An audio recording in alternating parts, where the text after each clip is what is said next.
Ó, boa noite, então. Agora começou a gravação. Vamos para a nossa aula de distúrbios de pigmentação.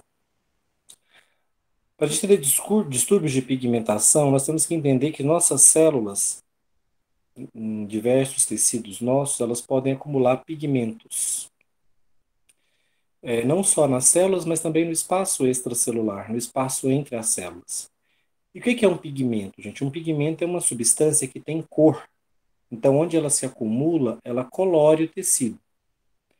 Então, nós temos pigmentos, por exemplo, que o nosso próprio corpo produz, como a bilirrubina. Ele é um pigmento de cor amarela e que provoca uma doença chamada icterícia, que é fatal no neonato. Não é bem uma doença no adulto, é um sinal clínico de que algo está errado no metabolismo da hemoglobina, mas é um pigmento de cor amarela. Hematoidina, hemosiderina, vamos falar deles há pouco, também são metabólitos do metabolismo de hemácias. Melanina, a gente vai ver que melanina tem a ver com alguns distúrbios de pigmentação da pele. A gente tem sardas, tem o melanoma, que é uma neoplasia maligna da pele, envolvido com a produção de melanina. Temos o vitiligo, o, o albinismo, vamos falar deles hoje.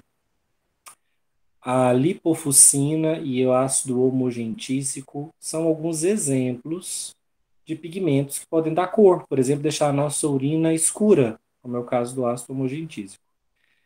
E existem pigmentações exógenas, como por exemplo o carvão da fumaça, o carvão da fumaça do cigarro, da poluição atmosférica, de uma carvoaria. Se nós pegarmos o pulmão de uma pessoa que mora num local muito poluído, como a China, por exemplo, que usa carvão para mover sua indústria, e nas grandes cidades é muito poluído lá, muito carvão na atmosfera, um carvoeiro, um mineiro, essas pessoas, se você for fazer uma análise dos pulmões, você vai ver vários pontos pretos, pigmentados, que são acúmulos de carvão. Sais de prata e de ouro também podem se acumular nos tecidos, e a própria tatuagem, né, um tipo de pigmentação exógena. Mas o nosso próprio corpo pode produzir pigmentos, e quando o corpo faz isso, pode mudar a coloração de tecidos, pode mudar a coloração de excretas, né, as fezes, a urina mudarem de cor, porque pigmento, lembra sempre, ele dá coloração ao meio. Então, ele pode colorir as células e o próprio tecido, né, o próprio espaço extracelular. Nós vamos começar, no nosso primeiro desenho da página 24, falando sobre melanina. Melanina é uma substância que a gente sempre ouviu falar dela, né? Tem a ver com a nossa pele, tem a ver com fotoproteção. Mas talvez algo que vocês não soubessem é que na nossa epiderme, a camada mais superficial da pele, nós temos várias camadas de células epiteliais. E essas camadas de células epiteliais, elas apresentam um diferente padrão de cores, né? A gente tem pessoas que são brancas, pessoas que têm uma pele negra, e entre a pele branca e negra tem muitos tons de pele parda. E existem as pessoas que não têm nenhum tipo de pigmentação na pele, né? Que são os albinos, aquela pele completamente branca. Bem mais branca do que as pessoas que nós usualmente chamamos de brancos, né?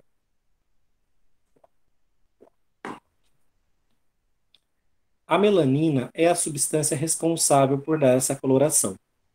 Mas não é só para dar coloração, né? Ela se acumula nas células epiteliais para funcionar como uma barreira fotoprotetora contra a radiação solar. Então, a radiação solar incide sobre a nossa pele e é defletida pelas partículas de melanina. Então, quanto mais melanina numa pele, mais resistente ela é à radiação ultravioleta do sol. Quem produz essa melanina? É uma célula bem exótica, ó, que emite umas projeções dentro da epiderme, e essa célula é chamada de melanócito. Cito de célula, melano de melanina. Então, é a célula que produz melanina. Então, olha que interessante. A célula epitelial ela é rica em melanina, mas ela não produz. Ela recebe a melanina que o melanócito produziu.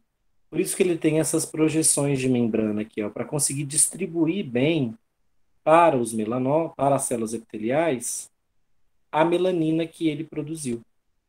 E aí as células epiteliais vão ficando carregadas de melanina. Essa melanina, vamos dar uma olhada aqui nesse slide, ó. Olha só, isso aqui é um melanócito. E dentro do melanócito tem uma estrutura chamada melanossomos, que está cheio de melanina. Então reparem que o melanócito, ó, tem essas projeções longas de membrana. Por quê? Porque a ideia dessas projeções é que ele consiga entregar a melanina para as células epiteliais que estão distantes dele, ó. E aí elas vão ficando, olha aqui, uma célula epitelial, um queratinócito. Elas vão ficando cheias de melanina. Quanto mais melanina nessa pele, mais escura ela fica. Nós temos basicamente dois tipos de melanina, que talvez vocês nunca tenham ouvido falar: a feomelanina e a eumelanina. Gente, feomelanina e eumelanina são dois subtipos do que a gente chama de melanina. Então, melanina mesmo não existe. Existe feomelanina e eumelanina. E as duas juntas a gente batiza como melaninas, né? Qual a diferença entre elas? Alguém sabe?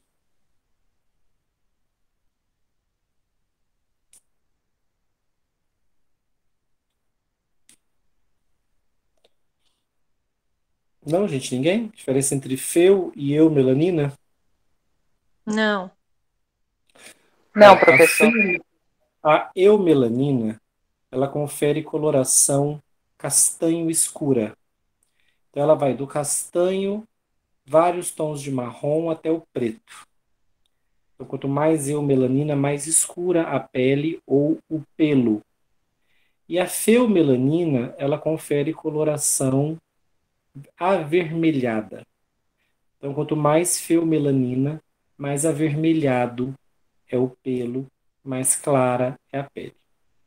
Então, vamos entender que tanto feomelanina como eumelanina são dois tipos de melaninas, substâncias produzidas pelo melanócito.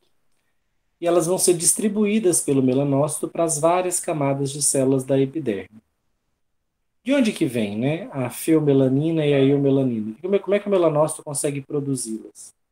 O melanócito usa tirosina, que é um aminoácido, converte ele em L-dopa e depois em dopaquinona, gerando feomelanina e eumelanina. Então, eu quero que vocês saibam apenas que a origem da melanina é a mesma origem da dopamina, por exemplo, um neurotransmissor. Ambas se originam de tirosina, tá? Desse aminoácido que é tão importante para a produção de algumas moléculas biológicas. A dopamina, que é um importante neurotransmissor, a melanina, que é um pigmento fotoprotetor da pele, produzida por toda a extensão da nossa pele, que é o maior órgão do corpo, então a gente produz bastante melanina. E a nossa produção de melanina, ela é eterna, porque a nossa pele, gente, a nossa epiderme, ela vai descamando. E à medida que ela vai descamando, descascando, nós vamos gerando novas camadas de células e essas novas camadas de células vão precisar de melanina, né, para manter a cor da pele. Qual é a forma que a gente tem de saber que melanina é de fato fotoprotetora? Empiricamente, assim, se você sabendo que melanina, tanto feu quanto melanina, são pigmentos que colorem a pele, mas não estão aqui só para colorir pele e pelo. Eles estão aqui para promover fotoproteção. Então, como é que eu sei que cor de pele, fotoproteção, melanina, como é que eu sei que eles estão relacionados numa experiência do dia a dia, assim?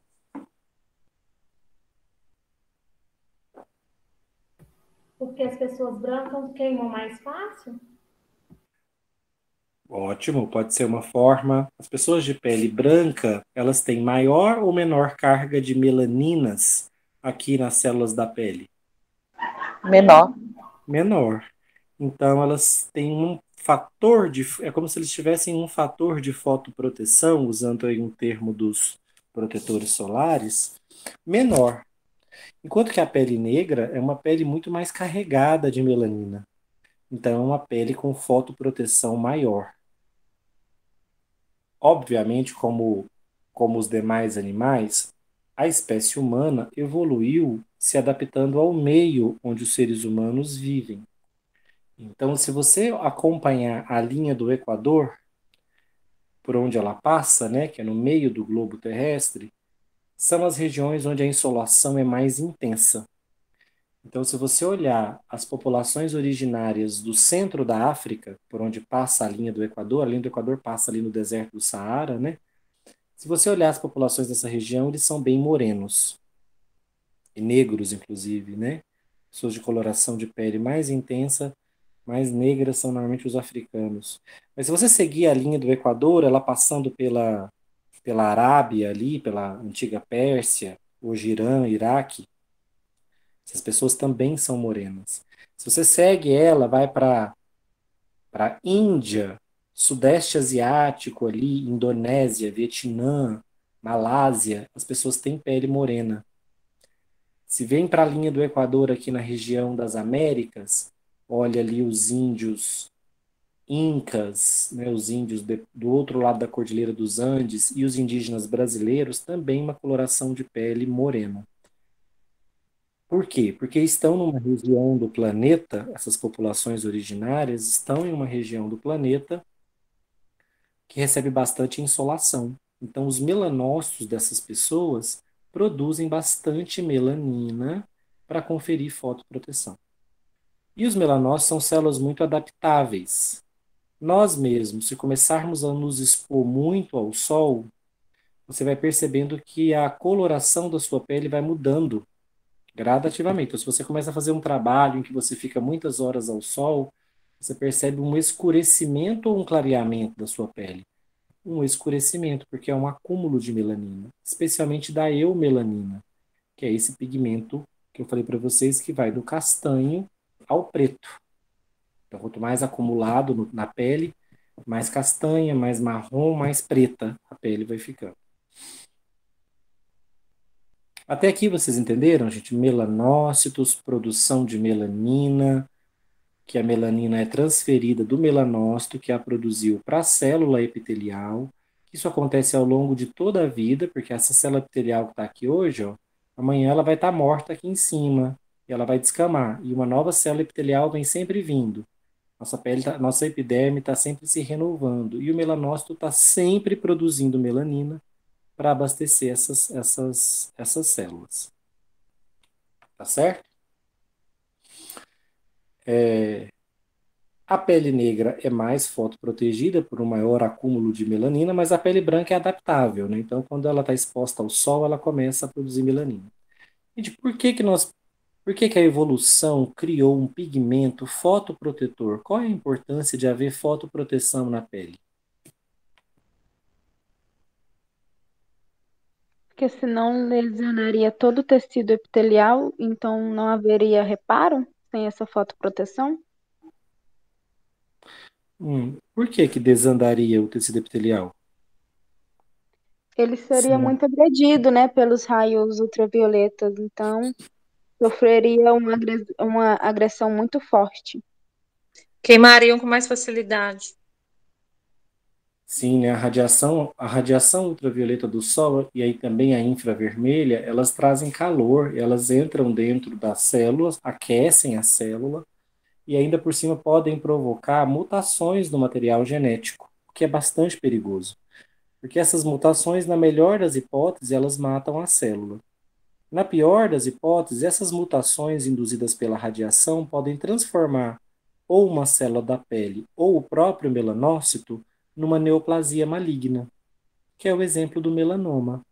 O melanoma é o termo que se dá para o câncer, a neoplasia maligna originária de um melanócito. Ou seja, o próprio melanócito sofreu radiação solar ou entrou em contato com uma substância carcinogênica que estava sobre a pele.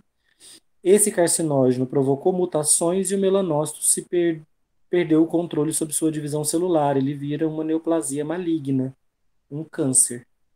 Então, o melanoma é um distúrbio provoca um distúrbio na pigmentação, porque à medida que esse melanócito começa a se dividir descontroladamente, ele vai gerar uma pinta escura, porque, obviamente, né, se é um tumor de melanócito, a célula que produz melanina, esse tumor produz bastante melanina, então ele é escuro. Se a gente vir olhar aqui essa imagem, ó, reparem aqui nessa imagem do lado. Deixa eu ampliar isso.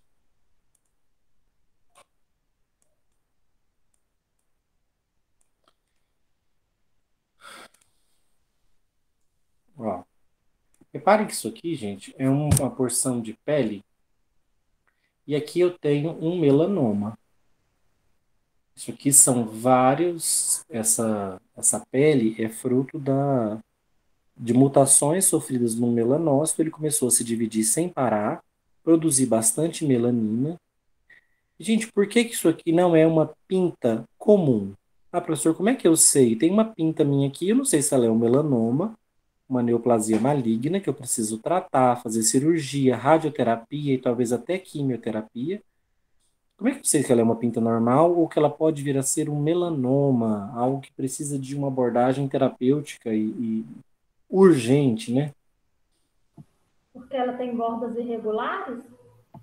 Ó, um dos exemplos é que ela não tem simetria e ela tem bordas irregulares. O que é não ter simetria? Simetria, gente, é quando eu divido algo no meio e uma metade parece com a outra. Uma laranja tem simetria. Se você parte ela ao meio, uma metade parece bastante com a outra. Não precisa ser idêntica, não. Seu rosto, espera-se, tem simetria. Se partir seu rosto no meio, um lado parece bastante com o outro. Ah, mas eu tenho um olho mais baixo que o outro. Não importa. Isso é uma falha de simetria, mas é pequena. No geral, uma parte do seu rosto se parece bastante com a outra. Aqui, se você fazer esse ensaio de simetria, ó, cortar aqui no meio, você vê que um lado da pinta não tem nada a ver com o outro. São bem diferentes. As bordas são irregulares. E essa pinta está crescendo. Por quê? Porque os melanócitos estão se multiplicando de forma descontrolada. Eles viraram um tumor, uma neoplasia maligna. A textura, gente, e a coloração estão uniformes? Não. Você vê que tem Não. pontos, né? Você vê que tem pontos de imenso acúmulo de melanina, ó, eumelanina, né, deixando bastante escuro, próximo do preto. Você já tem pontos com mais feomelanina, ó, mais avermelhados, castanho avermelhados. Tem pontos mais claros, ou seja, isso é típico das anormalidades de uma célula cancerígena. Ela não tem um padrão, né? Ela tem diferença de textura, tem diferença de coloração, bordas irregulares, não há simetria e essa pinta está crescendo. O melanoma precisa de uma abordagem terapêutica rápida, porque ele pode virar uma metástase, e aí metástases são um prognóstico de doença terminal. Então, um melanoma é uma neoplasia dos melanócitos, uma neoplasia maligna, fruto de mutações que o melanócito sofreu e ao invés dele entrar em apoptose, que seria o correto, ele começou a se multiplicar sem parar, se transformando num câncer, ou seja, ele sofreu transformação maligna. O melanoma, então, é um distúrbio de hipo ou de hiperpigmentação, gente? A região afetada pelo melanoma está hipo ou hiperpigmentada? Hiper. Hiper. Hiper. E tem outros dois exemplos de hiper, gente. As sardas e as e os melasmas. Sardas e melasmas são pontos da pele que estão muito pigmentados. As sardas geralmente são bem pequenas e os melasmas podem ocorrer em áreas maiores, mais extensas, especialmente no rosto, mas podem acontecer em qualquer região do corpo. As sardas são muito comuns nas pessoas ruivas, né? As sardas avermelhadas, um acúmulo de feomelanina, que é a melanina avermelhada. Sardas, tá, gente? Com D de dado. Não confundir com sarnas, com N de navio. Sarna com N de navio é uma doença provocada por ácaros, que acomete tanto animais como seres humanos. Então, sarna é doença infecciosa. Sardas são pontos de hiperpigmentação na pele, que tem um forte componente genético. né? E não são nenhum tipo de patologia. Elas podem ter um impacto estético. Algumas pessoas podem gostar, até se orgulhar das suas, outras podem detestá-las. Já os melasmas, mas assim, não tem implicações patológicas. Já os melasmas são frutos de alterações hormonais. Então é muito comum que mulheres durante a gestação apresentem melasmas, distúrbios de hiperpigmentação em determinados pontos do rosto e a pele fica mais escura naquele ponto. Isso incomoda bastante e muitas vezes eles persistem por meses ou anos a presença desses melasmas que possivelmente estão relacionados a um estímulo hormonal para os melanócitos numa certa região. Os melanócitos começam a produzir mais melanina e aquela região escurece, fica com um tom de pele mais escuro, possivelmente fruto de estímulo hormonal. Até aqui foi, gente, nós vimos os distúrbios de hiperpigmentação, as sardas, os melasmas e o melanoma, o mais grave dos três distúrbios de muita pigmentação excessiva. O melanoma é de longe o mais perigoso deles. Tranquilo, professor. E agora, vou explicar para vocês a diferença entre dois distúrbios de hipopigmentação, ou seja, em que há distúrbios nos quais o problema é pouca pigmentação. Deixa eu ver. Gente, tem um aluno, Marcos Paulo, me falando que não está conseguindo entrar na aula. Será que ele conseguiu? Alguém conhece Marcos Paulo? Sabe de que curso que é?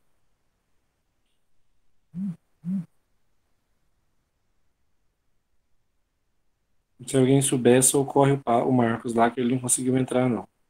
Acho que ele está clicando no local errado. Ele está mandando mensagem no grupo? Oi? Não, o Marcos mandou para mim aqui. Não, porque eu não vi nenhum grupo aqui. Chama Marcos Paulo ele. Vou mandar aqui de novo. Vou mandar aqui para ele, peraí. Vamos ver se dá certo.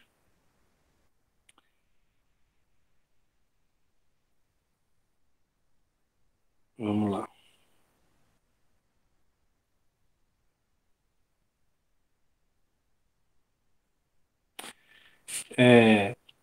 Então agora a gente vai falar de distúrbios de hipopigmentação. Tem duas situações em que a pigmentação da nossa pele pode ficar prejudicada.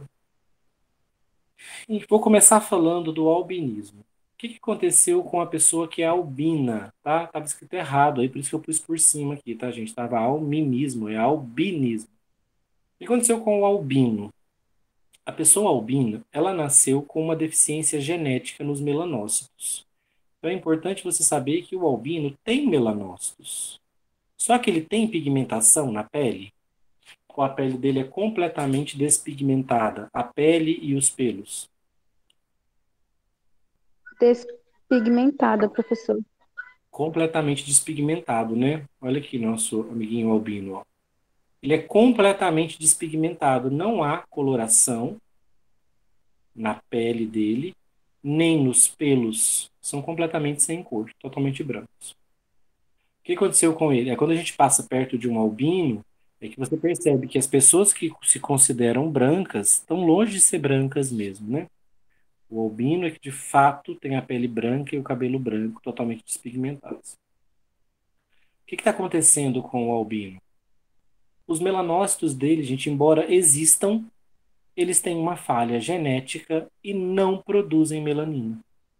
Então eles têm melanócitos disfuncionais. Então o albinismo ele tem uma natureza genética e ele envolve a existência de melanócitos não funcionais em todo o corpo.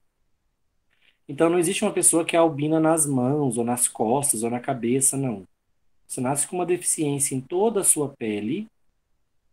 E qual é essa deficiência? Uma incapacidade dos melanócitos de produzir melanina. E você não consegue pigmentar sua pele nem seus pelos.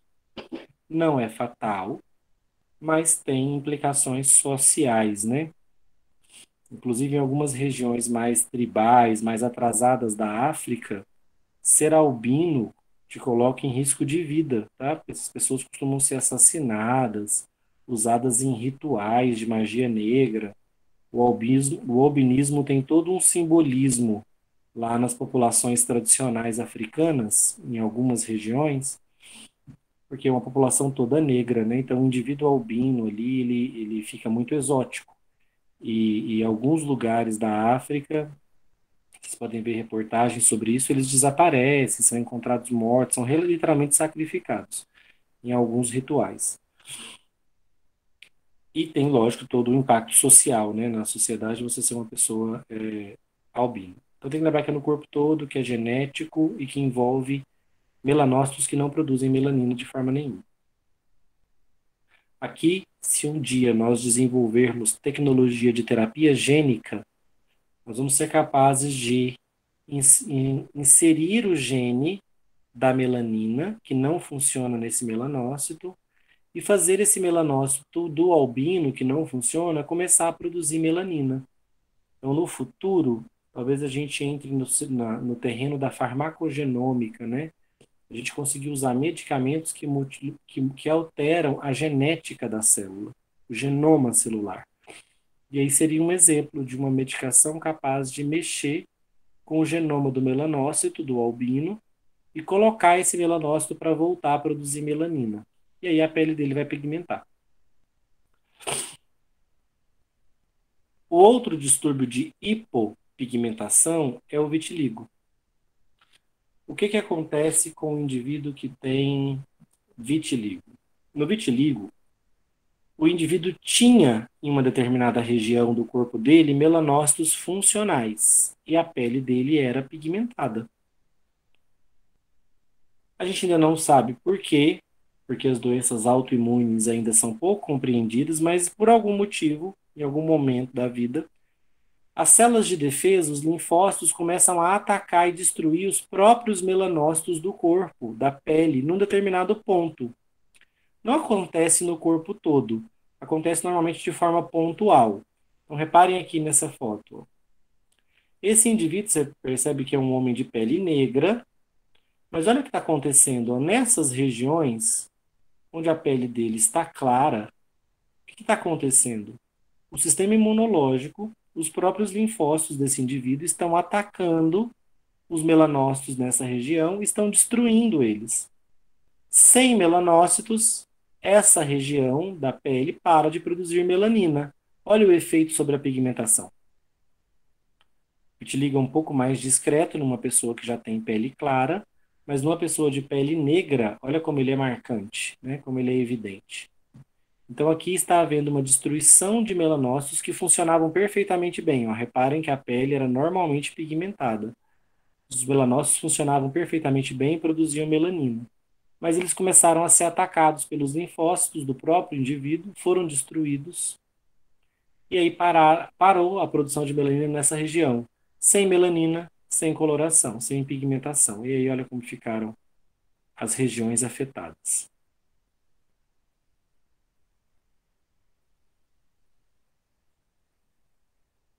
Então, no vitiligo, a natureza dele é autoimune, não envolve a destruição localizada dos melanócitos, quer dizer, natureza autoimune, que envolve a destruição localizada dos melanócitos pelos linfócitos. Então, o vitiligo, gente, ele é sistêmico, acontece no corpo todo como albinismo, ou ele é localizado? É uma determinada região do corpo onde os melanócitos são atacados pelos linfócitos. Localizado. Determinada região. Localizado, Muitos de vocês são jovens ainda, não devem ter acompanhado a carreira do Michael Jackson, que morreu há muitos anos atrás, uns anos aí atrás.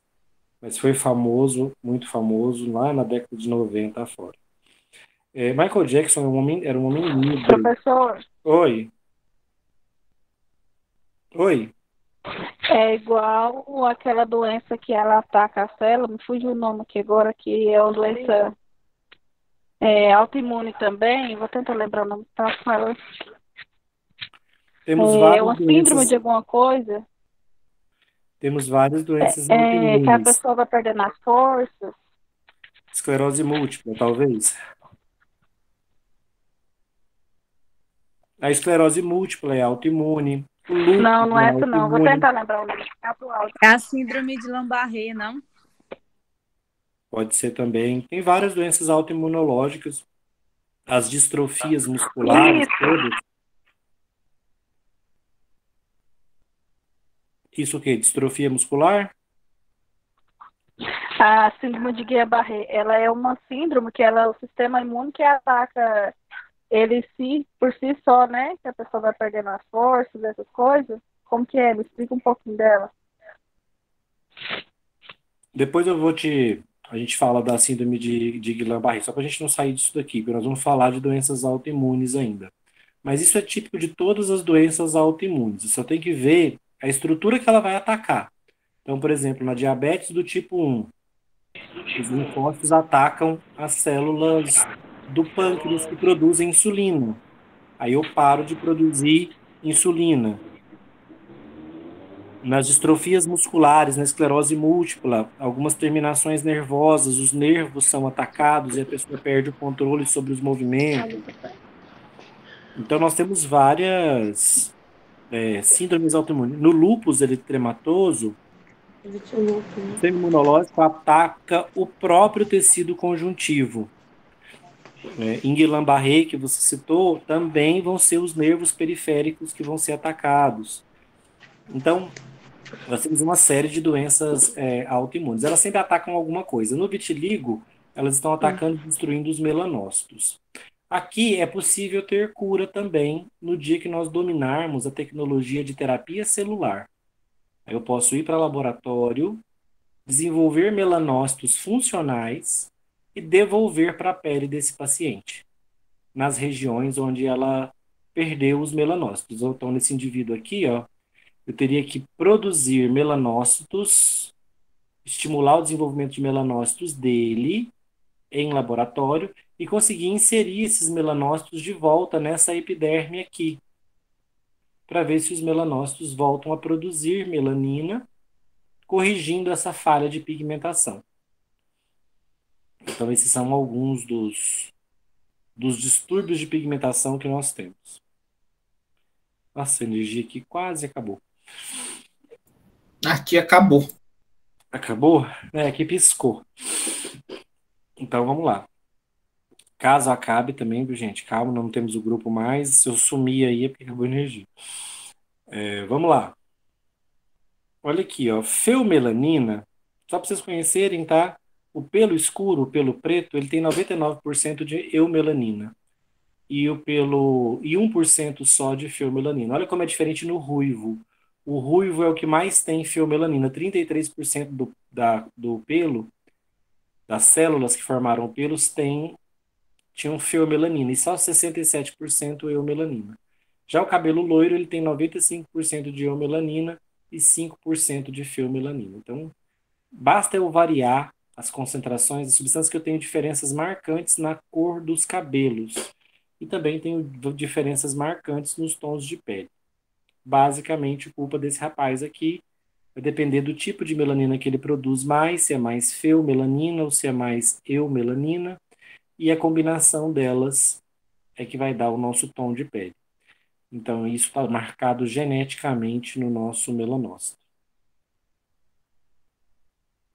Então, nós falamos de distúrbios da pigmentação, a hipopigmentação. Hipo quer dizer muito ou pouco? Pouco, né? Pouca pigmentação. A gente tem o albinismo, uma condição genética, e o vitiligo, uma doença autoimune.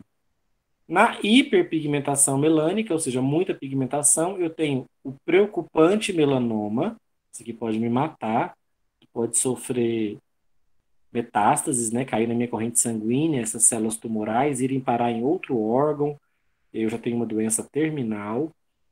As sardas, que têm um efeito basicamente estético, e os melasmas, que são pontos maiores áreas de hiperpigmentação, possivelmente estimulados por variações hormonais. Ficou alguma dúvida, gente, dessa primeira parte dos nossos distúrbios de pigmentação? Ou eu posso ir para os nossos distúrbios de... Professor, da hemoglobina. Oi, pode falar. o senhor falou dessa questão de aumentar a pigmentação, mas existe alguma, como o senhor citou o Michael Jackson, existe alguma medicação para ajudar a acelerar a despigmentação? Então, eu não falei na história do Michael Jackson, acho que alguma coisa me distraiu. Michael é uma incógnita. Ninguém sabe o que aconteceu com ele. Ele era um homem negro e já se especulou que ele pudesse ser vítima de vitiligo. Mas o vitiligo, como eu falei para vocês, ele é localizado, ele despigmenta algumas regiões pequenas do corpo, uma pequena área do corpo. Mesmo que ele progrida com o tempo, ele não vai despigmentar o corpo todo, ele não vai transformar a pessoa num albino. Mas aconteceu com o Michael é que as pessoas foram percebendo que a pele dele estava clareando de uma forma muito uniforme. E ela acabou clareando completamente. Não é um procedimento aceitável na medicina, né? O médico que fez esse procedimento, ele possivelmente teria sua carteira de médico cassada. Então isso nunca foi revelado. Nós não sabemos o que aconteceu com o Michael Jackson, mas aí existe uma especulação de que ele tinha uma espécie de vitiligo e que ele acelerou essa doença no corpo dele. Não se sabe nem se isso é possível de ser feito. O fato é que ele ficou com uma saúde muito fragilizada depois. Inclusive, ele morreu porque ele tinha um médico particular que fazia injeções de anestésicos nele. Então, não se sabe também a origem dessas dores, se era por conta desse procedimento que ele se submeteu, de sequelas desse procedimento, ou se era alguma outra doença. Mas, enfim, uma figura cercada de mistério. Mas se você olhar fotos do Michael jovem, você vê que é um garoto de pele negra. E ele fica um homem muito branco. E totalmente uniforme. Ele não fica com manchas pelo corpo. Então, a gente não sabe que procedimento ele passou. E como não é um procedimento legal, ninguém nunca assumiu isso. Ninguém sabe quem foi que fez esse procedimento no Michael. E eu, particularmente, não conheço outro caso de uma pessoa que tenha mudado de cor.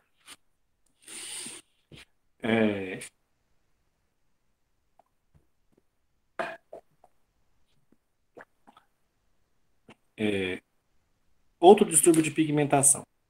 Nós vamos falar agora do metabolismo, gente, da hemoglobina. Tá? A hemoglobina, a hemoglobina é uma proteína que existe dentro das hemácias. Isso aqui é uma hemoglobina. Ó. Então, a hemoglobina é uma proteína complexa que existe dentro das hemácias.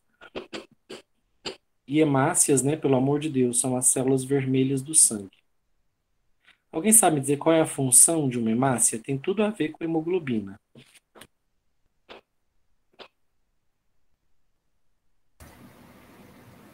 Transporte de oxigênio? Transporte de oxigênio, né? Porque a hemoglobina, gente, ela tem 4 cadeias proteicas, 4 cadeias de aminoácidos. Aqui, ó, tem uma de cada uma de uma cor aqui representadas. E cada uma dessas 4 cadeias tem um átomo de ferro ligado nelas. Olha aqui, ó, Fe2+, um átomo de ferro. Esse átomo de ferro serve como âncora para o oxigênio se ligar. Então, dentro de uma única célula, de uma única hemácia, eu tenho bilhões, trilhões de moléculas de hemoglobina. O oxigênio entra e se liga aqui. Ó. Então, cada molécula de hemoglobina carrega quantos oxigênios? Quantas moléculas de oxigênio? O2. Cada molécula de O2 se liga num átomo de ferro aqui. Ó, tá? Outra se liga aqui, outra aqui, outra aqui. Então, cada molécula de hemoglobina carrega quantos oxigênios?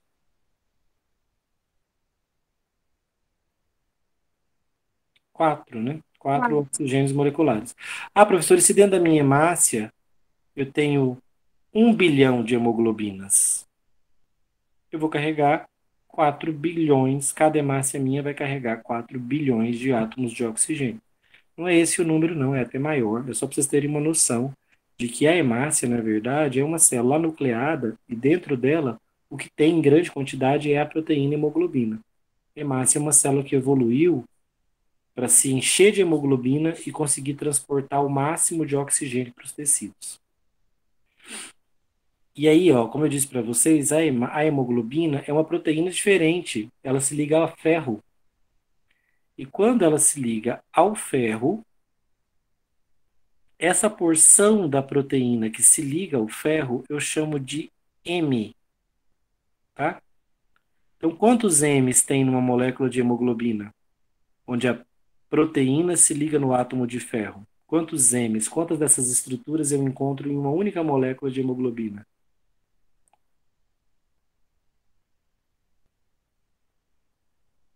Ó, aqui eu tenho um átomo de ferro ligado na proteína. Aqui eu tenho outro átomo de ferro ligado na proteína, aqui também, aqui também. Então eu tenho 4 M's.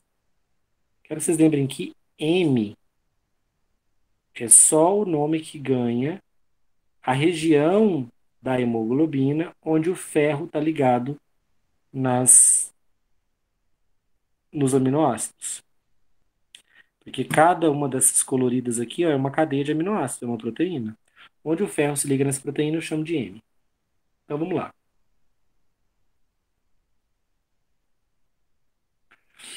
Nós vamos falar agora do metabolismo dessa hemoglobina. Primeiro, eu preciso fazer uma revisãozinha com vocês sobre hemácias. Preciso que vocês lembrem que hemácias são as células vermelhas e anucleadas do sangue. Qual a função de hemácia? Transportar o oxigênio para os tecidos. E onde hemácia é produzida, gente? Hemácias são produzidas pelo tecido hematopoético, que produz todas as células sanguíneas. Onde é que esse tecido fica? Dentro da medula óssea. A medula óssea é uma região dentro de ossos largos ou ossos chatos. O interior desses ossos é oco e preenchido por esse tecido hematopoético que produz as células do sangue. Então a hemácia é produzida aqui.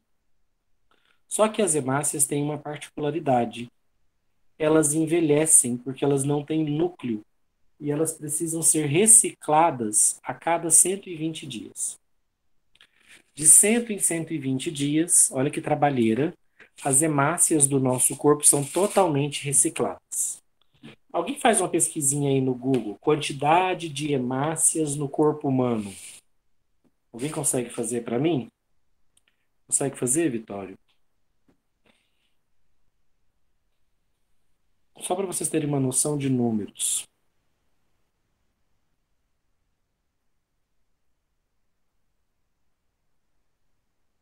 Bom, aqui está falando que o normal é 5 milhões por microlitro de sangue. 5 milhões de hemácias por cada microlitro de sangue. É muito, não é? Isso. Agora você imagina que nós temos litros de sangue, né? Deixa eu ver se eu consigo achar uma estimativa aqui total, só para vocês terem uma noção do número absurdo que é.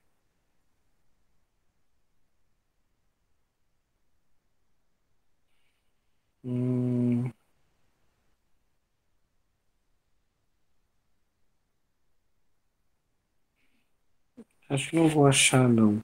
Mas, enfim, se a cada microlitro de sangue nós temos 5 milhões, a gente deve chegar fácil aí na casa, né, dos bilhões, dos trilhões de hemácias correndo no nosso corpo. E é uma célula com data de validade. A hemácia, com o passar do tempo, ela fica envelhecida. Esse envelhecimento das hemácias vai fazer com que elas precisem ser degradadas. Então, onde eu falei mesmo que elas são produzidas? As hemácias? O tecido hematopoético. No tecido hematopoético dentro da medula óssea. Muitas hemácias voltam para esse tecido e são degradadas aqui. Mas existem outros 2 sítios de degradação de hemácias velhas, que são hemácias com 120 dias aproximadamente. O fígado e o baço. Então, tanto o baço quanto o fígado são pontos de destruição de hemácias que já não estão mais funcionais, que já estão chegando perto aí da casa de 120 dias. O que tem dentro de uma hemácia, gente? Dentro de uma hemácia tem moléculas de hemoglobina, uma parte proteica e 4 átomos de ferro. Como que chama essa parte que tem os átomos de ferro que eu falei há pouco? M. M. Então vamos lá. Quando essas hemácias velhas são destruídas, olha quem vem, né? O nosso faxineiro de sempre, macrófago. Lá vem ele fagocitar e digerir a hemoglobina. Só que quando ele faz isso, ele primeiro arranca da hemoglobina os átomos de ferro, o M. Então, de cada molécula de hemoglobina, ele retira 4 M's. Por que é importante retirar o M, gente? Porque o M ele vai ser reciclado para produzir novas hemoglobinas para novas hemácias. Eu não vou ter que produzir novas hemácias, renovar minhas hemácias a cada 120 dias. E nas hemácias eu preciso de ferro para produzir moléculas de hemoglobina novas. Então, o M é retirado para que novas moléculas de hemoglobina sejam produzidas.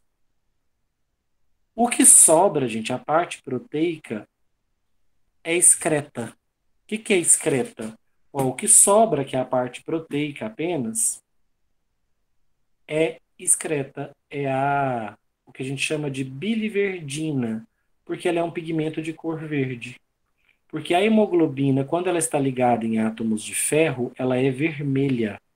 Por isso que as hemácias são vermelhas e deixam o nosso sangue vermelho. Nosso sangue não é vermelho coisa nenhuma. Quem já viu um sangue centrifugado sabe que o plasma sanguíneo é transparente igual à água.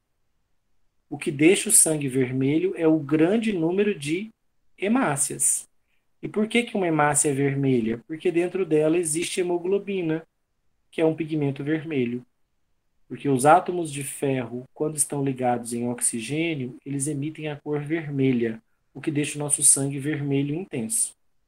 Mas se eu retirar os átomos de ferro da hemoglobina, ela vira biliverdina e começa a refletir no verde. Só que isso aqui não terminou ainda a degradação. Os macrófagos ainda vão modificar a biliverdina, transformando ela em bilirrubina. E a bilirrubina tem uma coloração o quê? Amarela. Essa bilirrubina produzida, então vamos lá, ó, minhas hemácias ficaram velhas, eu degradei elas no meu fígado, na minha medula óssea, onde elas foram produzidas, inclusive, e no meu baço. Quem está fazendo essa degradação das minhas hemácias? Os macrófagos. Eles estão digerindo as hemácias e as hemoglobinas que tem dentro da hemácia.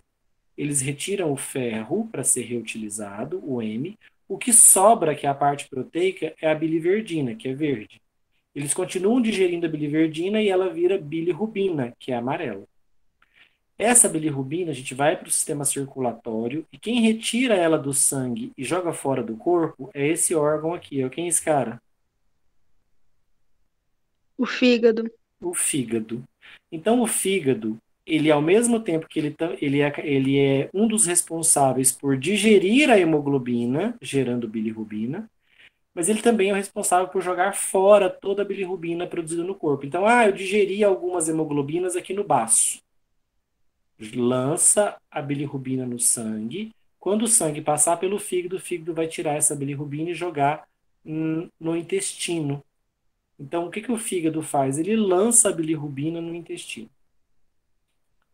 Quando a bilirrubina chega no intestino, ela é atacada pelas bactérias que tem dentro do intestino, porque bilirrubina, gente, é uma excreta para nós. Tá? Ela não tem função biológica no nosso corpo, então nós temos que jogar ela fora. Ela é uma excreta. E o fígado faz isso, joga no intestino para ela ir embora do corpo pelas fezes. Só que quando ela chega no intestino, para as bactérias intestinais, ela não é uma excreta, ela é comida. Então as bactérias intestinais vão metabolizar a bilirrubina, gerando urobilina e estercobilinogênio, que vai se transformar em estercobilina. Olha que interessante, a urobilina ela é reabsorvida e é eliminada na urina, e ela é um pigmento amarelo. Então a nossa urina é amarela porque ela é cheia de urobilina, um pigmento derivado de quem? Da bilirrubina. da bilirrubina. E quem produziu essa urobilina a partir da bilirrubina? Bactérias. Bactérias que fizeram essa primeira etapa aqui de transformação da bilirrubina em estercobilinogênio. E o estercobilinogênio ele ainda vira estercobilina, que é um pigmento marrom. Olha que curioso. É essa bilirrubina que a gente excreta que vai acabar gerando o pigmento estercobilina que deixa as nossas fezes marrons. Sem bilirrubina, a gente não produz estercobilina e aí nossas fezes não ficam marrons. A cor normal das fezes normalmente é um vermelho telha, escuro. Elas só ficam marrons quando o nosso fígado está excretando bilirrubina. E aí essa bilirrubina é transformada por bactérias em estercobilinogênio, ele vira estercobilina. Estercobilina é um pigmento marrom que colore as fezes. Olha que loucura, olha que caminho longo. Gente, eu estou produzindo bilirrubina quando na minha vida? Durante a minha vida. A Tempo todo todo. momento. O tempo todo, porque o tempo todo eu tenho hemácias velhas. E outra coisa, eu não descarto só hemácias velhas, não. Eu também preciso degradar hemácias que saíram para fora do vaso numa hemorragia interna. Então, se você leva aí um soco no olho e rompe vasos sanguíneos, esse sangue vai extravasar de dentro do vaso e vai se acumular no intertício. O outro dia está com aquele olhão preto. Todo aquele preto ali é sangue coagulado, hemácia morta. Então você vai ter que digerir essas hemácias mortas também. E quem é que vai fazer essa digestão? Macrófago. Sempre os macrófagos. Então vamos de novo? Tentam abrir os áudios aí e me responder para eu ver se vocês estão acompanhando. A gente está falando de metabolismo da hemoglobina. Hemoglobina é o que mesmo, gente? É uma proteína complexa que fica dentro da hemácia. É uma proteína complexa que fica dentro das hemácias. Então, uma hemácia nada mais é que uma célula que carrega dentro de si milhares, bilhares de moléculas de hemoglobina. Bilhões, né, de moléculas de hemoglobina. Para que temos hemoglobina no nosso corpo, gente? Qual a função biológica delas?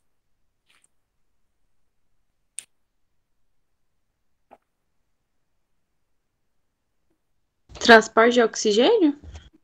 Transporte de oxigênio. Não pode responder com esse tom de pergunta. Tem que responder com certeza.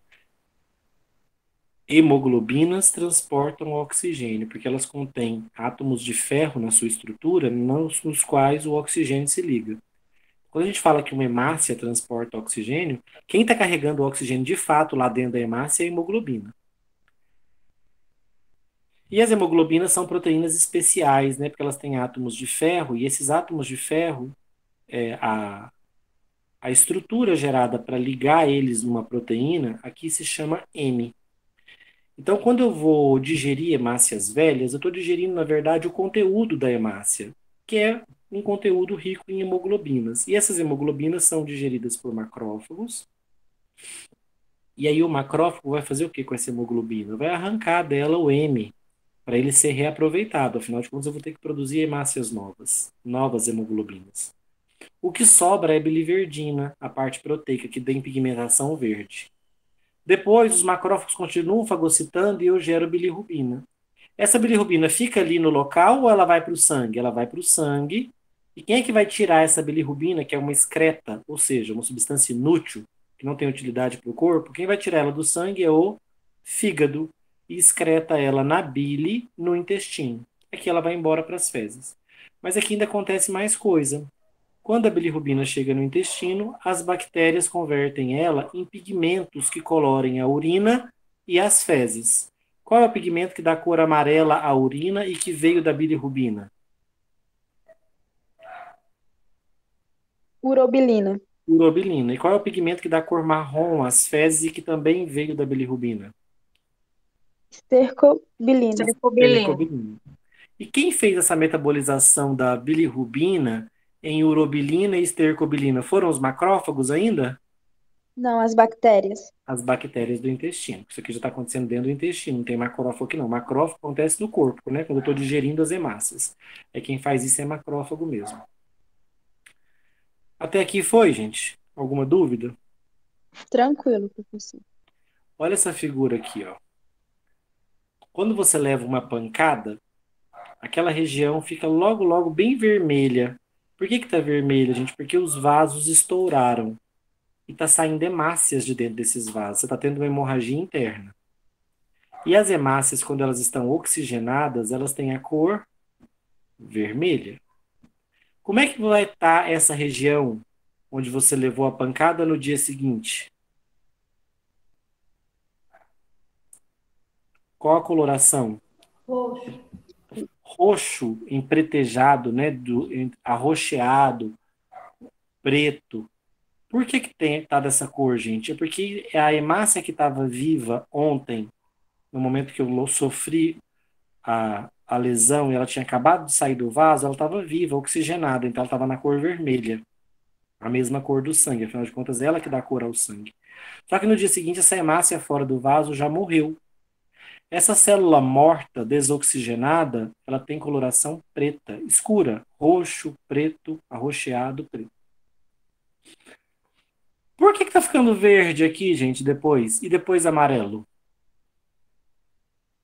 Porque os macrófagos estão degradando as hemácias. Ó, o seu hematoma roxo é um monte de hemácia morta. Quem é que vai vir aqui fagocitar essas hemácias mortas e degradá-las? Os macrófagos, gerando biliverdina.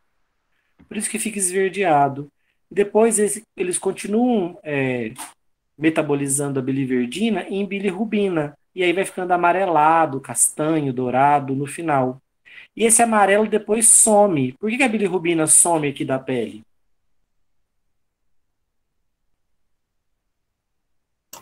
Porque produziu novas hemácias? Não. Porque ela foi excretada? Porque ela foi para o sangue, né? E aí do sangue, ela vai ser captada por quem? Fígado. Pelo fígado e lançada como no intestino? Por meio de qual veículo de excreção que o fígado produz?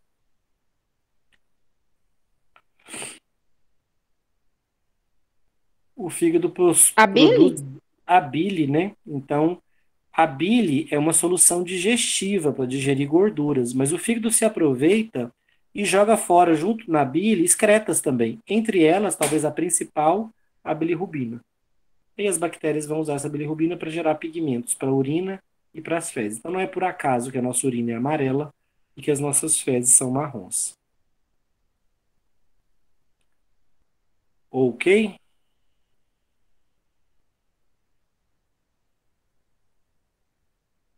Professor, volta no roxinho lá, por favor, das 4 cores.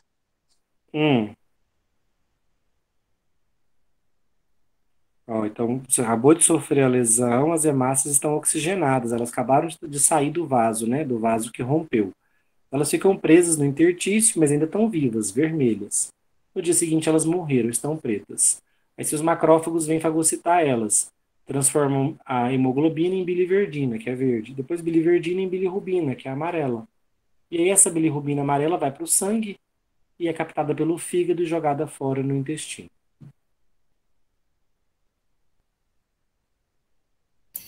Professor, existe alguma relação entre bilirrubina e bilirrubinato, não sei, e vesícula? E vesícula? Olha, a bilirrubina pode ser um dos componentes dos cálculos biliares. Então, talvez ela possa, dos cálculos na bile, que dentro da vesícula biliar, que podem provocar inflamação e levar até a retirada da vesícula. Mas possivelmente a implicação da bilirrubina esteja na gênese dos cálculos biliares. Porque quando eu tive problema de vesícula, para fazer a cirurgia de retirada da vesícula, o médico pediu essas três dosagens de bilirrubina, bilirrubinato, e teve um outro que ele pediu relacionado a isso, mas eu não lembro, não. Eu não fiquei sem entender o porquê. Possivelmente deve ser um metabólito da bilirrubina. Depois eu vou olhar para você quais são os parâmetros de bilirrubina que podem ser verificados. O bilirrubinato eu não conhecia, mas deve ser um dos metabólitos ou uma outra forma dela de ser transportada. Se dosou, é porque está no nosso sistema circulatório. Então deve ser uma outra forma, talvez uma bilirrubina ligada à proteína. A gente tem que... Sim, porque o canal estava entupido. talvez ligada a algum mineral, como o cálcio, o sódio. Depois eu vou olhar para você. Perguntinha. O indivíduo começou a ficar amarelo, gente. Amarelo, amarelo, amarelo. Qual que é o pigmento amarelo do corpo? Bilirrubina. Bilirrubina. Aí você olhou para ele, olha só. Se for uma pessoa negra, é mais difícil de você notar o amarelamento da pele. Mas até os olhos, as gengivas, as mucosas. Se for uma pessoa branca, ela vai ficar muito amarela. Então é muito nítido. Primeiro, esse amarelão, gente, isso é um sinal ou um sintoma de que tem algo errado? Sintoma. Sintoma? Sinal, né? A pessoa não está sentindo Sinal, nada. eu acho. Diferencie na cabeça de vocês. Sintomas são subjetivos. A pessoa diz para você assim, eu estou me sentindo muito triste. Não tem como verificar isso. Estou com fadiga, estou com cansaço. Isso são sintomas. Eu não consigo verificar isso olhando para a pessoa. Estou com dor. A dor é um sintoma. Eu também não consigo olhar para a pessoa e falar, você está com dor? Não dá para saber. Agora, quando é algo que fica evidente, que é físico, eu consigo ver apalpando, olhando, isso é um sinal. Né? Então, por exemplo, na alergia, se a pessoa disser para você que está coçando, e aí você olha, a pele dela está com os vergões vermelhos inchados. O vergão é sinal ou sintoma? Sinal. Sinal. Sinal. E a coceira? Sintoma. Sintoma. Não consegue ver a coceira, né? Ela é subjetiva. Por exemplo, está coçando muito. Sintoma. Aí você olha, tem realmente um sinal. Então, nem sempre tem sinal e sintoma, mas alguns vão ter sinal e sintoma. Outras vão ter só sintoma. Você olha, você não vê o sinal. Não tem nenhuma evidência. Por exemplo, algumas doenças podem ter totalmente sintomas sem sinais evidentes, né? Chega Gisele Bündchen lá para você e fala, estou com depressão. O que você está vendo é só uma mulher exuberante, bonita. Cadê sinal de doença? Não tem, mas existem sintomas. Ela vai te relatar tristeza, desmotivação e tudo mais. Que está acompanhado com o diagnóstico da depressão, claro. Nesse exemplo. Então eu tô falando para vocês, ó, bilirrubina, o cara tá lá amarelo, a mulher tá lá toda amarela, pele amarela, gengiva amarela, mucosas da boca, né, da vagina, amareladas, glande do pênis amarela, olho amarelo, tá acumulando bilirrubina. Ok? Eu quero saber o que está errado aí, gente? O que pode estar errado aí que está levando a essa hiperbilirrubinemia? Ou seja, olha o nome, o tamanho do nome. Hiper de muito, bilirrubinemia, ou seja, muita bilirrubina emia no sangue. Igual glicemia, glicose no sangue, que é hiperbilirrubinemia. O que está provocando esse acúmulo de bilirrubina? Me mostra onde podem estar os problemas. Tem duas possibilidades de problema aí que eu precisava que vocês fossem capazes de imaginar. No fígado, professor, é um dos principais problemas? Pode ter um excesso de produção de bilirrubina também. Perfeito. Fígado. Ora, o fígado ele tem um papel importante aqui. O papel dele é captar a bilirrubina do sangue e jogar fora no intestino. Se eu tenho um fígado doente, ele pode não estar sendo capaz de jogar fora a bilirrubina, porque eu estou com um dano hepático. Aí eu preciso investigar. É uma hepatite viral? É uma hepatite bacteriana? É uma hepatite medicamentosa? Está ocorrendo algum problema nesse fígado mais grave? É um câncer hepático? Um hepatocarcinoma? Uma neoplasia de células hepáticas? Alguma coisa errada. É uma cirrose hepática? Então eu tenho que investigar o que está acontecendo com esse fígado. E aí, esse sinal de problema, que é o amarelão, esse sinal de que há proteína acumulada, bilirrubina acumulada no corpo, vai induzir o prescritor a pedir exames de função hepática. Porque ele vai suspeitar que esse fígado não está trabalhando direito. Alguma coisa de errada no fígado tem. A outra possibilidade é eu estar produzindo tanta bilirrubina que meu fígado não está com problema nenhum, mas ele não está dando conta do recado. Ele não está conseguindo jogar fora toda a bilirrubina porque eu estou produzindo quantidades excessivas desse resquício de proteína de coloração amarela. Gente, bilirrubina sendo produzida em excesso. O que está acontecendo em excesso no meu corpo? Morte das hemácias? Morte de hemácias. Então eu posso estar tendo uma quantidade de... As hemácias podem estar sendo destruídas numa quantidade muito grande no meu corpo. Isso levanta para mim a suspeita de uma doença hemolítica. O que significa lise em biologia? De hemolítico. Lise é quebra, né? Lise é quebra. E hemácias. Então, uma doença que pode estar provocando quebra, rompimento de hemácias. Uma doença hemolítica. E tem tanta hemácia, porque deveriam estar morrendo apenas as hemácias velhas. Mas, além delas, hemácias jovens estão sendo destruídas, porque o indivíduo está com uma doença hemolítica. Aí, muita hemoglobina é digerida, gerando biliverdina e depois bilirrubina. Aí, eu produzo tanta bilirrubina que meu fígado não dá conta. Aí não é problema hepático, é problema de produção. Então, quando eu estou com hiperbilirrubinemia, excesso de bilirrubina no corpo, a gente chama de icterícia, acúmulo de bilirrubina no corpo, ou hiperbilirrubinemia. Quais são as possíveis causas para esse amarelão? Uma doença hemolítica, que está aumentando a produção de bilirrubina, ou distúrbios hepáticos que dificultam a excreção. Então, ou é uma doença hemolítica ou um distúrbio hepático. Pode ser os dois, professor, ao mesmo tempo? Pode. Indivíduo bem azarado, bem detonado, pode estar com um problema no fígado e ainda prejudicando a excreção dele e ainda uma doença hemolítica aumentando a produção de bilirrubina porque está destruindo muita hemácia. Essa icterícia, no adulto, esse amarelão, ela é só um sinal, gente, um sinal de alerta. Um sinal de alerta para quê? Para que eu investigue a saúde do meu fígado e para eu repare se eu não estou tendo uma doença hemolítica. Por exemplo, malária.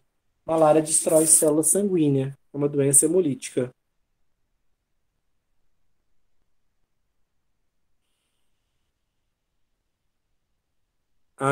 Mas numa pessoa adulta, esse amarelão só me indica isso. Filhinho, dá uma olhada no seu fígado e vê se você não está com nenhuma doença hemolítica. Algum dos dois está errado porque você está acumulando bilirrubina. Por isso você está amarelo. É só um sinal de que tem algum desses dois problemas. Mas num recém-nascido, a icterícia pode matar o bebê. Ou deixá-lo com sequelas neurológicas gravíssimas. Eita! Então, uma coisa que no adulto é apenas um sinal, acumular bilirrubina no adulto e ele ficar com tecidos amarelos, é apenas um sinal de doença hepática ou de doença hemolítica. Mas no recém-nascido pode matar. Sabe por quê? Bilirrubina é tóxica para o tecido nervoso central. Só que no tecido nervoso central de um adulto, a barreira hematoencefálica está pronta. A bilirrubina não atravessa, ela pode estar em grande quantidade no sangue. que ela não atravessa a barreira, ela não chega nos neurônios. Mas um recém-nascido, ele tem uma barreira hematoencefálica imatura ainda. Então a bilirrubina consegue atravessar essa barreira, atinge o sistema nervoso do recém-nascido e destrói neurônios. Destruir neurônios é uma péssima idade, uma péssima ideia.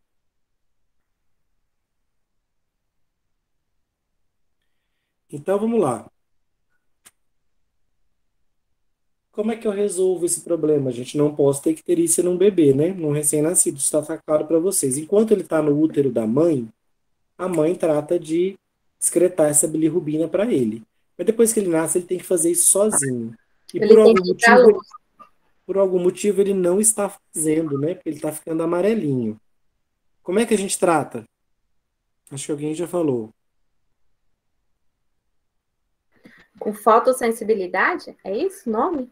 Eu não lembro.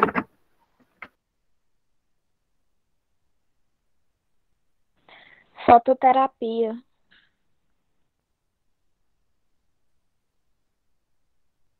Isso. Fototerapia, né? Como é que a gente faz essa fototerapia? Quem aí já é mãe, já passou por isso?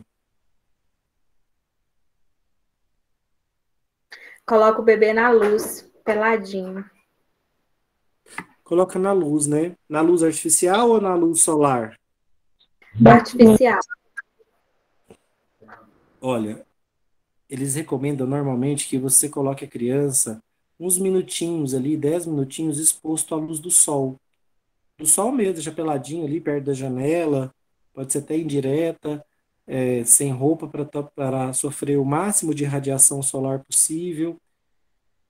E quando isso não é suficiente, a criança tem que ir para a fototerapia e coloca um tampão nos olhos e ela fica numa câmara recebendo luz artificial. Olha que curioso. Luz para resolver esse problema. E aí eu não vou comprar. E aqueles banhos de chá de picão, né? É para a mesma chá de picão? Já vou falar disso. Ah, tá.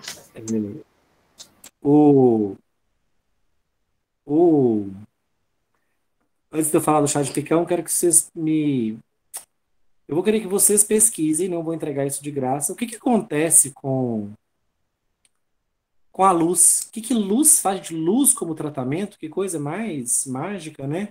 Você irradiar luz e aí o bebê que estava acumulando bilirrubina começa a excretar bilirrubina. Ó, doença hemolítica nós não vamos descartar, tá? O bebê não está acumulando bilirrubina porque ele está tendo uma doença hemolítica, não está com doença nenhuma. Ele está acumulando bilirrubina porque o problema está na excreção, ele não está conseguindo excretar a bilirrubina. Eu quero que vocês pesquisem se esse problema é no fígado dele ou na bilirrubina que ele produz. Mas eu quero principalmente que vocês sejam capazes de me responder o que a luz faz. O que esse banho de luz está fazendo, o que a radiação luminosa está fazendo, que está fazendo esse bebê excretar bilirrubina. Tá certo? Então vocês vão pesquisar e na próxima aula vocês vão me dar uma resposta. Vou perguntar, quem tiver pesquisado, vai falar, professor, o efeito da luz é tal, tal e tal, e é por isso que a fototerapia corrige a icterícia no bebê. E salva a vida do bebê, né? Salva a vida, porque se ele acumular bilirrubina demais, ele vai ter danos ao sistema nervoso central dele. Ok? O tal chá de picão. Gente, o chá de picão, ele é uma preparação artesanal, né, fitoterápica, usada tradicionalmente para combater inchaço e também para o bebê recém-nascido para combater a icterícia. Ela é uma planta medicinal, tem esses usos há muito tempo. Tem pessoas que dão banho no bebê com chá de picão e tem gente que até dá o chá para a criança beber, para o recém-nascido beber numa mamadeira. Mas é mais usual o banho. Gente, não há evidências científicas. A Anvisa até aprova o uso, tem até uma normativa da Anvisa que permite que se produza esse fitoterápico à base de picão. Mas nós não sabemos, nós não temos certeza se isso faz realmente algum efeito. Eu, particularmente, por exemplo, o banho do chá de picão, não consigo ver como. O que teria que acontecer? Uma substância presente no chá de picão teria que ser capaz de atravessar a pele do bebê, mesmo estando extremamente diluída, porque é um banho, né? Então ela está uma grande quantidade de água. Mesmo numa solução extremamente diluída, essa substância teria que atravessar a pele do bebê, a epiderme, cair na corrente sanguínea, de alguma forma interagir com a bilirrubina no sangue e favorecer a sua excreção. Eu acho isso completamente impossível. Mas, enfim, é um uso tradicional, o tal do banho do chá de picão. Ele ingerido, como é um chá, né, um fitoterápico, pode ter diversas substâncias ali presentes, talvez ele de alguma forma tenha efeito sobre o fígado e facilite a excreção de bilirrubina. Mas isso não está provado, tá? Isso ainda é uso tradicional, sem uma evidência científica sólida de que ele realmente funcione. Alguns usos tradicionais já foram comprovados pela ciência. Por exemplo, gengibre como antiemético para evitar vômito, náusea durante a gestação. Gengibre é de fato um antiemético, já se provou isso. Mas no caso do chá de picão, isso não está provado. Tem até uma atividadezinha para vocês se aprofundarem um pouco nisso. Então, aqui nesse slide estão as fases descritas para vocês. As hemácias envelhecidas são digeridas por macrófagos, da medula óssea, baço e fígado. A porção proteica da hemoglobina degradada em biliverdina. A biliverdina degradada em bilirrubina. A bilirrubina vai para o sangue e é retirada do sangue pelo fígado. No fígado, a bilirrubina é conjugada com ácido glicurônico e excretada no duodeno através da bile. Nos intestinos, a bilirrubina é convertida em estercobilinogênio pela microbiota local, ou seja, pelas bactérias e fungos do trato gastrointestinal, né, do interior do intestino. O estercobilinogênio vai dar origem tanto à estercobilina, que deixa as fezes marrons, como a urobilina, que deixa a urina amarela. Tá? Então, a urobilina ela é formada, mas ela é reabsorvida e vai ser excretada na urina, deixando a urina amarelada. Então, lembrar que a icterícia ela é perigosa no bebê simplesmente pelo fato de que a bilirrubina é capaz de atravessar a barreira hematoencefálica e chegar no cérebro do bebê, que ainda está imaturo. No adulto, ela não é perigosa, porque o adulto já tem uma barreira hematoencefálica madura. Então, a bilirrubina não consegue mais atingir o sistema nervoso, mesmo se ela estiver em grande quantidade. Certo? Certo. Algumas pigmentações exógenas. A antracose, que é um depósito de carvão nos tecidos, acontece especialmente no pulmão. A argiria, que é um depósito de sais de prata. A crisíase, que é um depósito de sais de ouro. E a própria tatuagem, né, que é uma deposição de pigmentos na derme ou no extrato córneo da epiderme, da derme, né? Então, uma tatuagem, eu estou inserindo um pigmento exógeno na minha pele, marcando. Não posso fazer isso só na epiderme, porque a epiderme se renova, então a tatuagem desapareceria com o tempo. Então, eu tenho que marcar a derme, que é um tecido fixo, né, estático, que não vai se remover. E está faltando falar agora dos distúrbios de calcificação. Nós falamos dos distúrbios de pigmentação, falamos dos distúrbios relacionados à melanina e dos distúrbios relacionados a a melanina e a bilirrubina. Vocês viram de onde vem a bilirrubina, entenderam a icterícia no adulto, na criança, a impacto.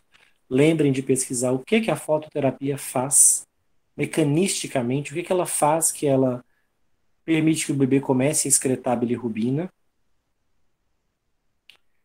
E agora falta a gente falar de calcificações.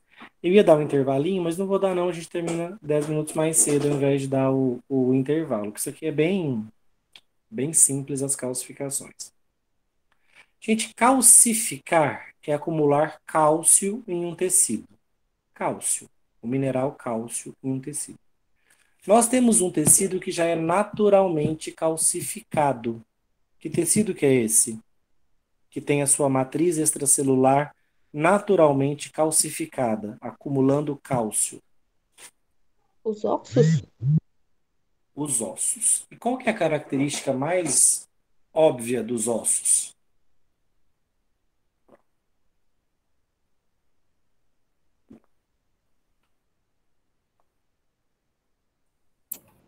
Característica, tecido, ele é duro, como é que é? Duro, isso que eu queria. Rígido, É isso. duro. Então, os ossos são duros. Então, o que eu quero que vocês entendam? Quando um tecido calcifica, ele endurece. O que acontece com os ossos, para eles serem tão duros, tão resistentes, é porque eles calcificaram. A matriz extracelular do tecido calcificou. Então, o acumular cálcio em um tecido endurece ele. Calcificar é um processo de endurecimento do tecido. Então, um tecido mole fica duro. A matriz óssea, no começo, ela é mole, ela é cartilaginosa. Depois, ela é calcificada e vira um osso, né? Petrificado ali, duro, resistente. E aí, o cálcio, a gente pode acumular nos tecidos porque, por exemplo, a gente está com hipercalcemia, muito cálcio no sangue. Aí a calcificação dos tecidos é chamada de metastática. Você não precisa saber isso não, só para vocês terem saber que eu também posso calcificar os meus tecidos, mesmo com níveis plasmáticos de cálcio normais, tá? Eu chamo de calcificação distrófica, porque não teve alteração nos níveis de cálcio. Os níveis de cálcio no sangue estão normais e ainda assim eu estou calcificando tecido mole. E se eu calcificar um tecido mole, vai acontecer o quê com ele mesmo?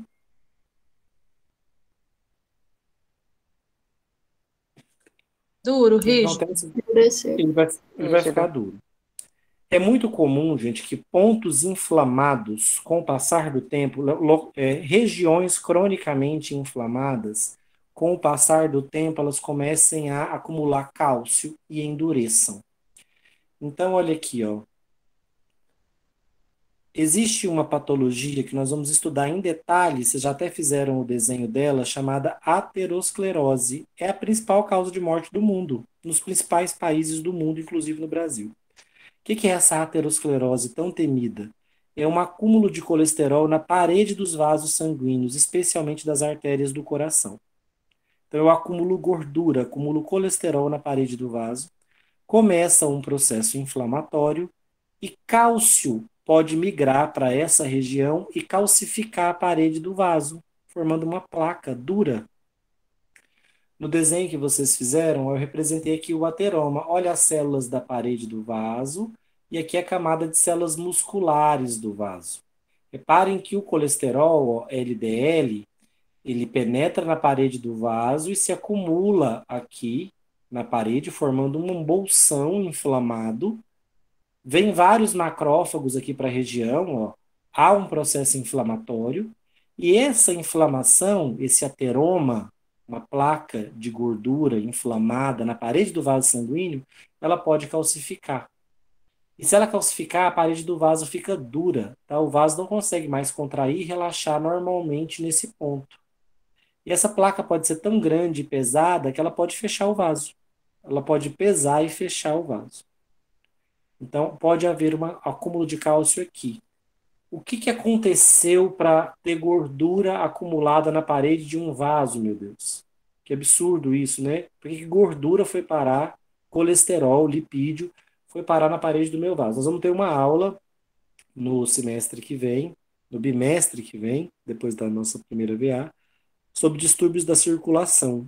E talvez o principal distúrbio que nós vamos estudar, junto com a hipertensão, é o ateroma.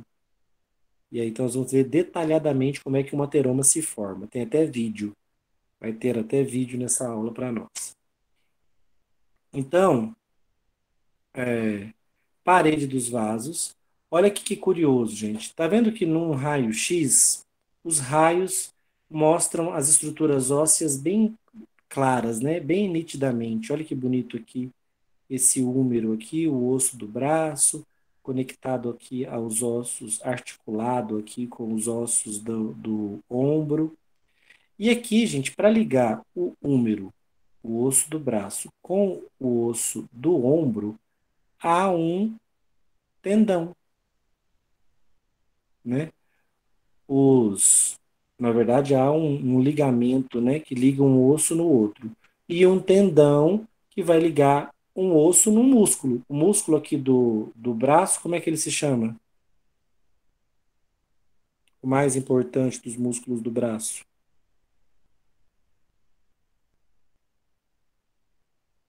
Não? Bíceps, né, gente? No braço é bíceps. Então aqui o músculo não aparece, né? Músculo tecido mole, ó, ele não aparece no raio-x. O raio-x só mostra tecido duro. Então ele mostra só uma sombra, os tecidos mole ele não detalha, e ele detalha só os tecidos duros, ou os ossos. Mas reparem que aqui, ó, um tendão é um tecido mole, ele não devia estar aparecendo. Só que ele está aparecendo no raio-x como se fosse um osso. O que aconteceu com essa região do tendão? Calcificou. Calcificou. E você tem uma tendinite calcárea. Toda vez que esse braço se mover, vocês acham que esse tendão vai ter a mesma elasticidade que ele tinha antes? Claro que não, né? Então o movimento desse braço vai ficar extremamente dolorido, porque esse tendão vai repuxar. Porque agora ele não é um tendão normal. Parte dele endureceu, né, por acúmulo de cálcio. As próprias válvulas cardíacas, a gente, podem calcificar e parar de funcionar, viu?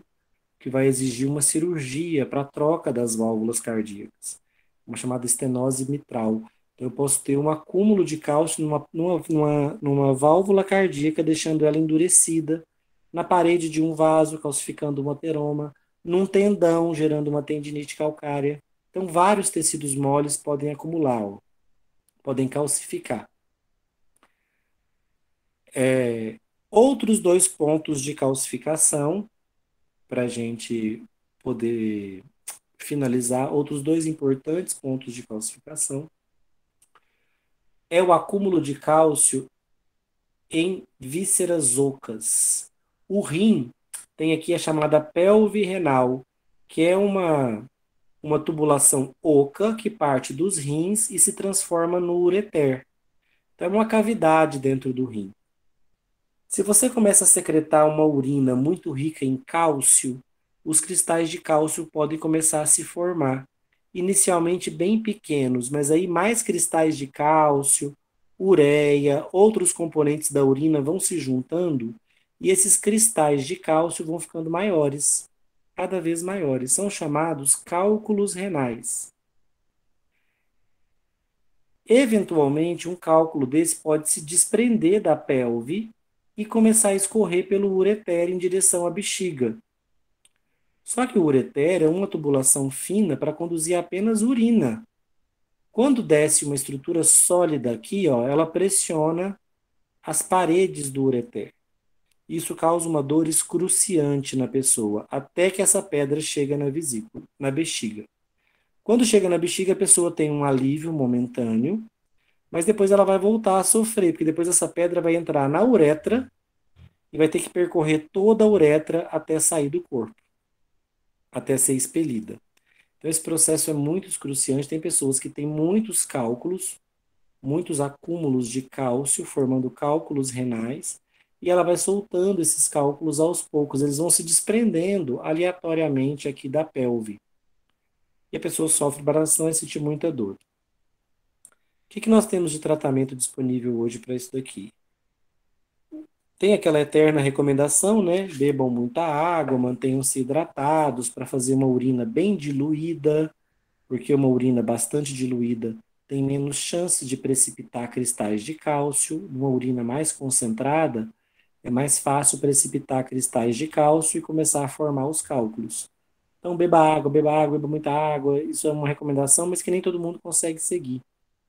E aí, se os cálculos se formarem, uma coisa que você pode tentar fazer para aliviar a situação é incidir raios laser, para tentar fragmentar os cálculos, torná-los menores e facilitar essa descida. Oi? Boa noite. É a Mariane que está falando. Como é que fala? Peraí, deixa eu ver. Tipo assim, igual eu já ouvi falar sobre as pessoas engolir sementes, que vai formar o cálculo. Tem alguma coisa a ver com isso? Também não.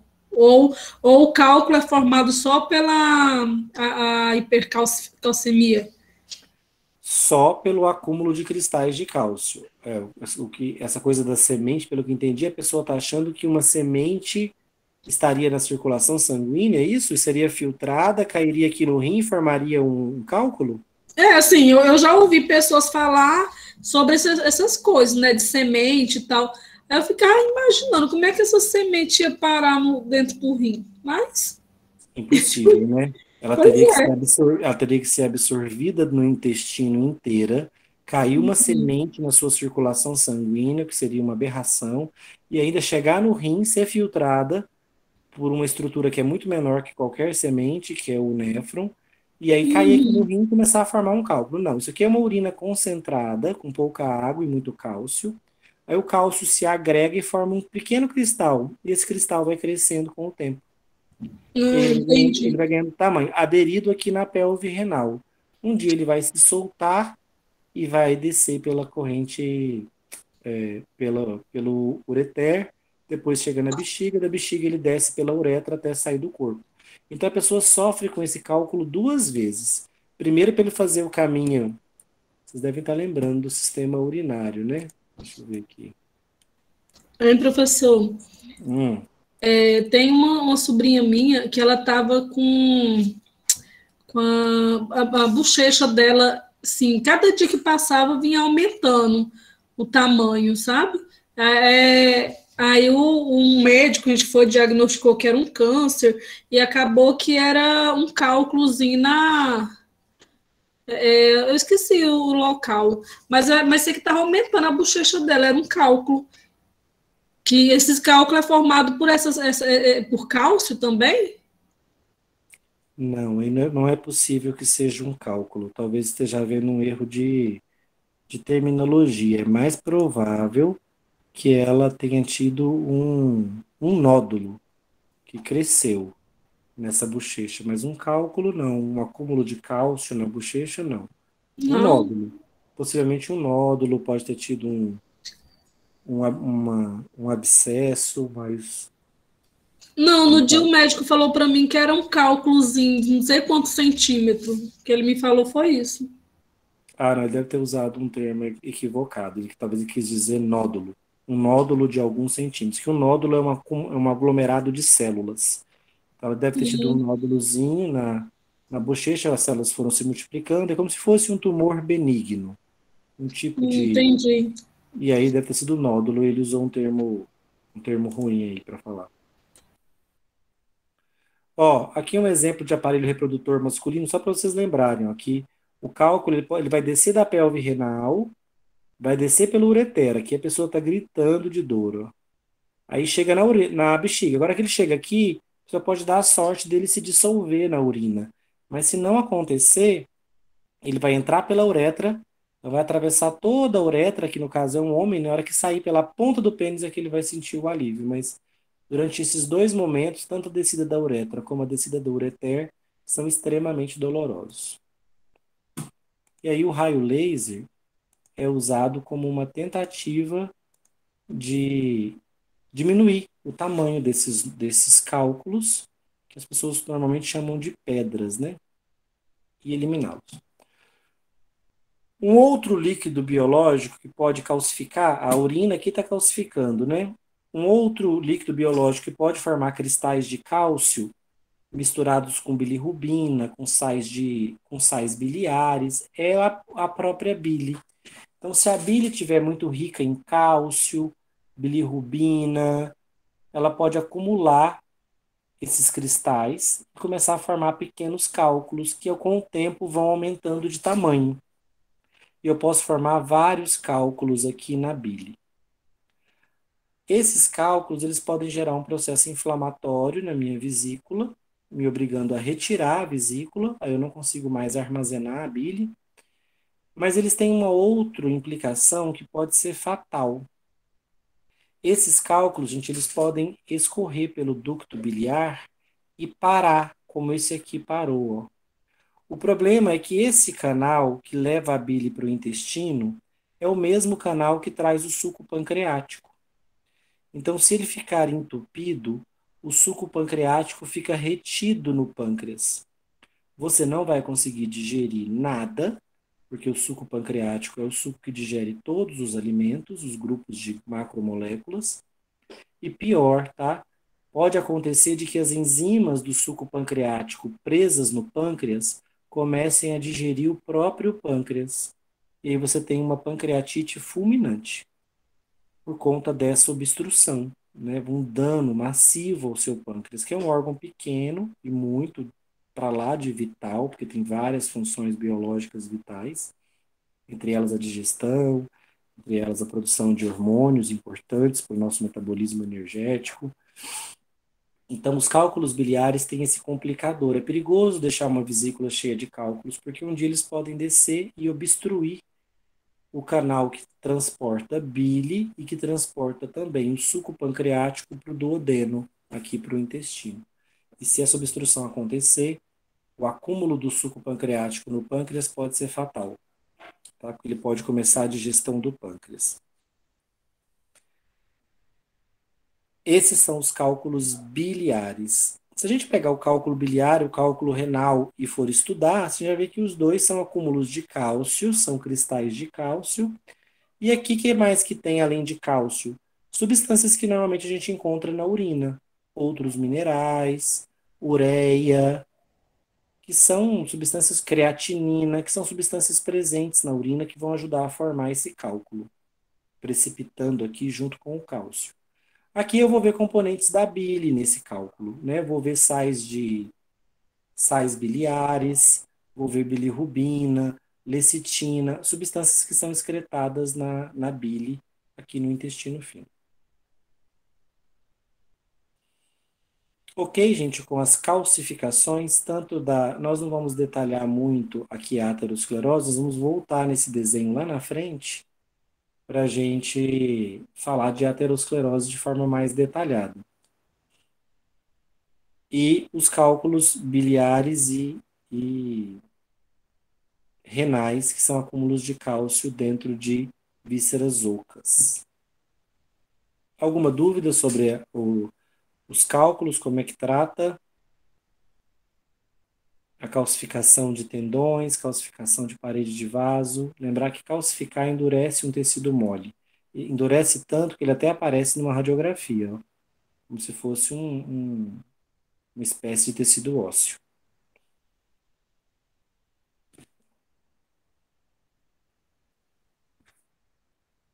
Dúvidas?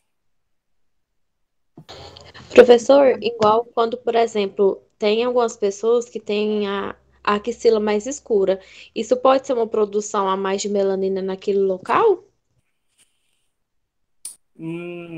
Sabe que eu não sei te dizer, essa parte, esse escurecimento da pele, né? Normalmente a única substância que provoca esse escurecimento da pele também pode acontecer nas virilhas, né? Isso. Possivelmente é uma produção excessiva de melanina, talvez estimulada pelo contato de pele com pele. Mas eu tenho que nessas regiões de dobras, né? Dobras de pele que isso acontece. Então talvez seja um estímulo físico para os melanócitos e eles produzam mais melanina nessas regiões. Mas talvez tenha um componente nutricional também, não sei, vou olhar para você, depois você me lembra disso. Tá bom, então.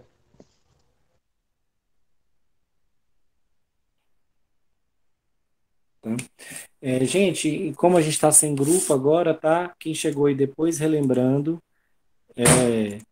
não existe essa possibilidade de eu não ter te aceitado na aula, tá? Se você entrou, tem que aparecer uma janelinha aqui para mim e eu sempre aceito. Aceito até o final da aula. Então, se você está tentando entrar e não está acontecendo, não sou eu que não estou te aceitando. A sua janelinha não apareceu aqui para mim. Quando aparece, eu venho e aceito. A outra coisa, no Moodle, nós vamos usar sempre o mesmo link, que é aquele que estava lá no grupo, e ele está aqui, ó. Link para acesso às aulas no Meet. Sempre ele, você vai clicar sempre aqui. Nós vamos fazer todas as nossas aulas do primeiro e segundo bimestre aqui por esse link. E os desenhos vão estar dentro dessa pasta sempre. E a página em que você deve fazê-los. Tá bom? Então, isso aqui vai estar sempre, nós vamos estar usando agora com frequência. Eu vou abrir a sala 6h40, sempre vou dar o tempo inicial para vocês fazerem os desenhos daquela aula. Aí vocês fazem, então pode ser 20 minutos ou 30 minutos de desenho, a gente vai começar entre 7 e 7h10 a aula. Tentem entrar na sala até esse horário, porque até esse horário eu ainda estou olhando no WhatsApp, ainda estou vendo se você conseguiu ou não conseguiu entrar. Depois que eu começo a aula, eu não fico olhando o WhatsApp, não consigo. E aí você fica perdendo a aula porque eu não sei que está acontecendo algum problema com você. Então, se tentar entrar até 7h10, dá para a gente tentar resolver. Ah, não consegui, vou ter que entrar depois. Posso? Pode, não tem problema nenhum. Data de entrega da apostila, gente, é antes da primeira VA. Primeira VA é no dia 4, então é dia 3 o prazo final para entregar a apostila. Vou botar um link aqui para vocês fazerem a entrega da apostila. Antes da primeira VA, tá bom? Na segunda VA, no segundo bimestre, nós vamos ter uma outra apostila. Tá claro? Professor, Oi.